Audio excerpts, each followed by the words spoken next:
Hello guys, this is Kitty. Tingnan nyo guys kung anong ginagawa niya kapag nasa labas ako.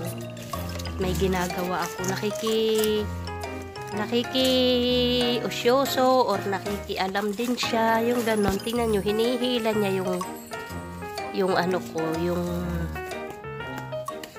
hose ng tubig.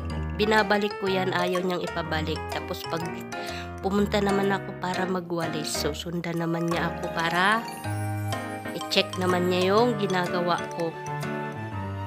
Aprobado niya yan kasi nag-i-enjoy siya pag nandyan ako sa labas kasi hindi siya welcome sa loob eh. Kaya pag pumasok ako, dyan siya sa labas.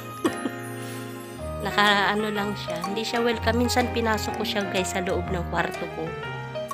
Inaamoy-amoy niya yung lahat ng paligid dito sa loob ng bahay. Tapos sabay punta siya sa pintuan at nagngangawa at gusto niya nang lumabas. Hindi siya sanay sa loob guys.